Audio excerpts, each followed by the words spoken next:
Welcome to our channel. Icon star Allu Arjun తమ్ముడు పెళ్లి అన్నట్టు కూడా ఇప్పుడు పోస్ట్ ఒకటి వైరల్ అవుతుంది. అంతేకాదు అల్లు అర్జున్ ఫ్యాన్స్ కి సంబంధించిన ఒక డ్రెస్ కోడ్ కూడా పెట్టేశారన్నట్టు తెలుస్తోంది. సో ఆ డ్రెస్ కోడ్ ఏంటి ఒకసారి డిస్కస్ చేద్దాం. ప్రస్తుతం మనతో సినీ క్రిటిక్ జగదేవ్ గారు స్టూడియోలోనే ఉన్నారు.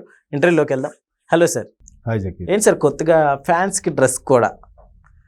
మీరు బాగానే అడిగారు, ఫ్యాన్స్కి డ్రెస్ కూడా ఏంటి బన్నీ ఫ్యాన్స్ అని. కానీ ఇలాగే చాలామంది ఏం అడుగుతున్నారంటే, ఇంతకుముందు వేరే ఛానల్కి వెళ్ళినప్పుడు కూడా, ఇప్పుడు కెమెరామెన్ గంగతో రాంబాబు సినిమాలో పవన్ కళ్యాణ్ గారు బ్రహ్మానందం చూడండి ఎలాంటి వార్తలు చేస్తాడని. ఇప్పుడు ఇలియానా గారు దర్శకుడు ఏది అడిగినా కూడా చాలా అద్భుతంగా ఆమె ఎక్స్ప్రెషన్ ఇస్తారు, బాగా చేస్తారు అనే వార్త ఉందనుకో. దానికి నువ్వేం చెప్తారా చెప్పోసారంటే, దేనికైనా సై అంటున్న ఇలియానా అని చదువుతాడు బ్రహ్మానందం, మార్చి కొద్దిగా మసాలా యాడ్ చేసి లాగి పెట్టి కొడతాడు. అంటే మీడియా అలా ఉంది అని చెప్పే ప్రయత్నం అక్కడ పూరి జగన్నాథ్ గారి డైలాగులో సారాంశం. సేమ్ ఇప్పుడు మీరు అడిగిన క్వశ్చన్ నాకు అదే గుర్తొచ్చింది. ఇప్పుడు బన్నీ గారు వాళ్ళ తమ్ముడు అదే అల్లు శిరీష్ గారు, ఆయన ఇప్పుడు హీరో కదా, ఆయన సినిమా ఆయన పెళ్లికి ఒక స్పెషల్గా ఏదో చేద్దామని అనుకుంటున్నారు. సరే అల్లు ఆర్మీ అని ఒకటి పెట్టారు కాబట్టి ఆ ఆర్మీకి డ్రెస్ కోడ్ పెట్టాలనుకుని ఒక కాన్సెప్ట్లో థాట్ వచ్చింది. Okay, well and good, మంచిదేకా.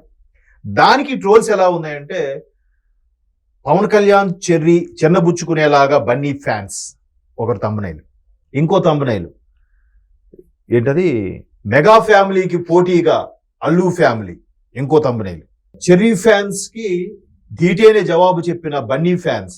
అంటే ఎవరికి ఇష్టం వచ్చిన తమ్మునైలు పెడుతున్నారు. లోపల మ్యాటర్ అది కాదు. యాక్చువల్గా అల్లు బన్నీ ఏంటంటే అల్లు ఆర్మీ అని ఎప్పుడైతే అనౌన్స్ చేశారో దానికి అల్లు అర్జున్ అనే దాని కూడా రెండు ఏళ్ళు ఒకే మధ్యలో గీతతో కలిసి ఉంటాయి కదా, ఆయన ఐకాన్ ఏ అని ఉంటుంది.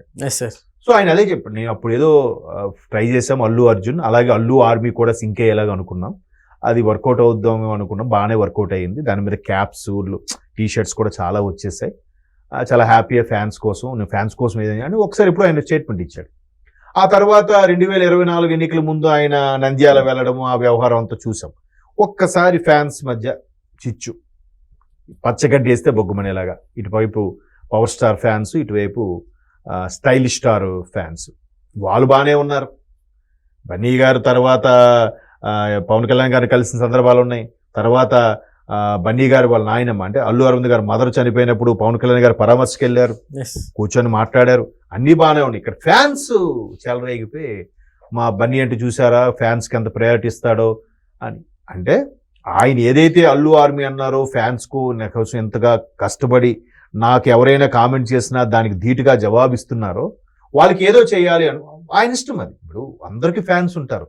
కొంతమందికి ఇప్పుడు ఆ టైంలో చిరంజీవి గారితో పాటు చాలా మంది హీరోలు కూడా ఫ్యాన్స్ ఉన్నారుగా, పెద్ద పెద్ద ఫ్యాన్ బేస్లో ఉన్నాయి. బట్ చిరంజీవి గారే బ్లడ్ బ్యాంకు, ఆ ఐ బ్యాంకు పెట్టి ఆయన బర్త్డే టైంకి రక్తదానాలు, అన్నదానాలు ఎందుకు చేశారు? ఆయనకు ఒక స్పెషల్ ఇంట్రెస్ట్ కదా.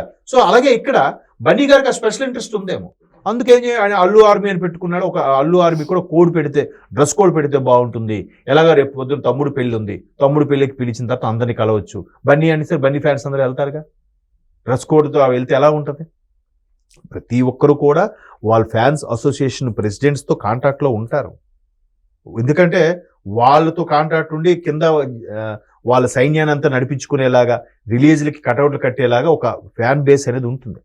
హిట్ అయినప్పుడు వాళ్ళకి ఎవరు గిఫ్ట్లు పంపించడం, ప్రతి న్యూ ఇయర్కి లేదంటే ఉగాదికి సంక్రాంతికి వాళ్ళకి గ్రీటింగ్స్ పంపించడం అని ఫ్యాన్స్ చేస్తూ, అంటే హీరోలు చేస్తూ ఉంటారు ఫ్యాన్స్ కోసం.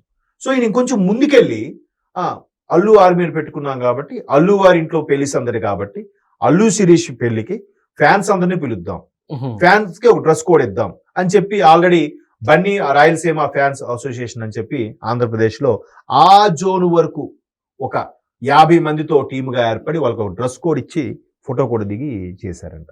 ఓకే. సో దానికి ఒక్కొక్కరికి ఒక్కొక్క రకమైన ఆలోచన వస్తుంది. ఎవరు వే ఆఫ్ అప్రోచ్, ఎవరు వే ఆఫ్ స్టైలింగ్ వాళ్ళకు ఉంటుంది కదా. సో అలాగా బన్నీ గారు ఏం చేశారంటే, తమ్ముడు పెళ్లి కాబట్టి గ్రాండ్ గా చేయాలి ఒకటి, తర్వాత పుష్ప లాంటి సక్సెస్ తో ఉన్నారు. ఆ సక్సెస్ ని సరిగ్గా ఎంజాయ్ చేయలేకపోయాడు ఆయన. ఎందుకు ఎంజాయ్ చేయలేకపోయాడంటే, ఇక్కడ కేసు ఇష్యూ ఒకటి అవ్వడం, ఏది ఆర్టీసీ క్రాస్ రోడ్ దగ్గర సంజయ్ థియేటర్ దగ్గర కేసు ఇష్యూ అవ్వడం, ఆ సక్సెస్ ని పూర్తి స్థాయిలో ఎంజాయ్ చేయలేదు. ఇప్పుడు పాన్ ఇండియా లెవెల్ అంత సక్సెస్ ని. సో ఇప్పుడు తమ్ముడు పెళ్లి ద్వారా సక్సెస్ ఇదవుదాము, పోనీ తమ్ముడు పెళ్లి త్వరగా చేద్దామంటే ఈలోగా నానమ్మ చనిపోయారు. కొద్ది రోజులు పట్టింపు ఉంటుందిగా వాళ్ళకి ఆ ఆచారం. కొంతమంది ఏంటంటే సంవత్సరం వరకు పెళ్లి చేయరు, కొంతమంది లేదు 3 నెలల్లో చేస్తే ఆ ఫలితం చనిపోయిన వాళ్ళకి దక్కుతుంది, ఆ కన్యాదాన ఫలితం ఏదో చెప్తుంటారు. సో ఆ పరంగా మళ్ళీ పెళ్లి చేసేద్దాం అనుకుంటున్నారు. ముహూర్తం తీశారు, రేపు మాపు పెళ్లి ఉంది.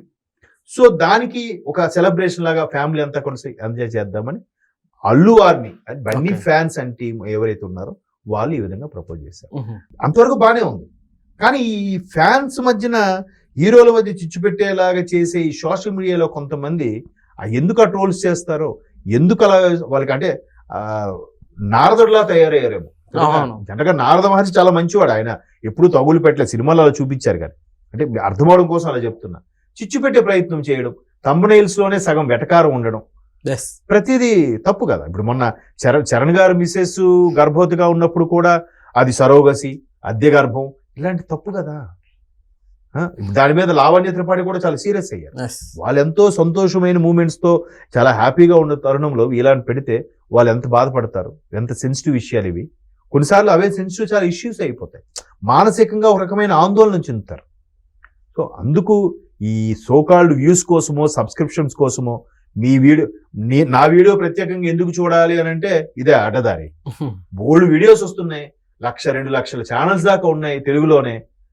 సో అలాంటప్పుడు మమ్మల్ని ప్రత్యేకంగా చూడాలి అంటే ఏం చేయాలి? ఇలాగ వెటకారంగా పెడితే చూస్తారు. అంటే జెన్యున్ గా సిన్సియర్గా వెళ్తే చూడరా, ఇవాళ చూడకపోవచ్చు, 1 సంవత్సరం 2 సంవత్సరాల తర్వాత మీకు వెయిటేజ్ పెరుగుతుంది. ఆయన సొల్లు ఉండదురా, ఈయన థంబ్నెయిల్ ఏం పెట్టాడో లోపల మ్యాటర్ అదే ఉంటుంది. థంబ్నెయిల్ ఒకటి ఉంటుంది, లోపల మ్యాటర్ ఒకటి ఉంటుంది. దానివల్ల ఎందుకు సుబ్మాని పెళ్లి చేసుకుంటుంటే ఎందుకు ఇలాంటి పనికిమాలిన ట్రోల్స్ చేస్తారు? ఇంకొకడు ఉన్నాడు పెద్ద ఆయన, సరిగ్గా ఎవడైనా సెలబ్రిటీ పెళ్లి చేసుకుంటే ఈ సెలబ్రిటీలు సరిగ్గా 3 ఏళ్ళ తర్వాత విడిపోతారు, ఈ సెలబ్రిటీలు 3 ఏళ్ళ తర్వాత ఇలా అయిపోతారు, ఎందుకు ఆయనకి ఎవడు అడిగాడా? తప్పు కదా, వాళ్ళ ఉసురు పోసుకోవడం ఎందుకు? సో ఇవేవి కాకుండా పెళ్లి చేసుకుంటున్నారు. అరే మంచి కాన్సెప్ట్ రా, డ్రెస్ కోడ్ పెట్టాడు, ఒక రకమైన టీషర్ట్స్, దాని మీద అల్లు ఆర్మీ అనే సింపుల్ గా ఏదో పెట్టారు, బాగుందిరా కాన్సెప్ట్, మనం కూడా ఫాలో అవుదాం, లేదా మనం ఇంకో కొత్తగా ఇన్నోవేటివ్ గా ఆలోచించి ఇంకోటి ప్లాన్ చేద్దాం. అది కదా, అది పోటీతత్వం, అది హాస్య, అది ఏమంటారు హెల్దీ కాంపిటీషన్ అన్నమాట.